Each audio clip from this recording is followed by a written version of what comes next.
বিয়েতে 51টা শাড়ি পেয়েছিল মেয়েটা। অষ্টমঙ্গলায় ফিরে এসে আরো 6টা। এত শাড়ি একসঙ্গে সে জীবনে দেখেনি। আলমারির প্রথম থাকে সে রাখলো সব নীল শাড়িদের। হালকা নীল একটাকে জড়িয়ে ধরে বলল, তুই আমার আকাশ। দ্বিতীয় থাকে রাখলো সব গোলাপিদের। একটা গোলাপিকে জড়িয়ে সে বলল, তোর নাম অভিমান। তৃতীয় থাকে 3টি ময়ূর, যেন 3 দিক থেকে ছুটে আসা সুখ।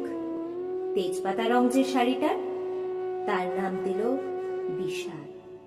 সারা বছর সে শুধু শাড়ি উপহার পেল। এত শাড়ি সে কি করে এক জীবনে পরবে?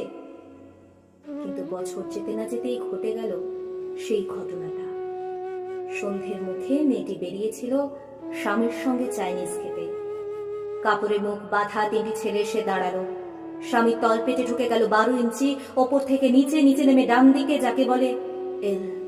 পড়ে রইল খাবার। চিলি ফিশ থেকে তখনও ধোঁয়া উঠছে।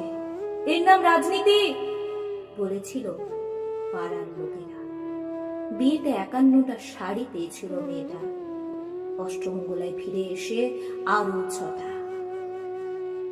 একদিন দুপুরে শাশুড়ি যখন ঘুমিয়ে, সে তার সমস্ত শাড়ি বের করে 6 তলার বারান্দা থেকে উড়িয়ে দিল নিচের পৃথিবীতে। শাশুড়ি পরিয়ে দিয়েছেন তাকে সাদা থান। 19 বছরের একটা মেয়ে, সে একা। কিন্তু সেই থানও এক ঝটকায় খুলে নিল 3 জন পাড়ার মোড়ে। একটি সদ্য নগ্ন বিধবা মেয়ে দৌড়চ্ছে আর চিৎকার করছে, বাঁচাও বাঁচাও বাঁচাও।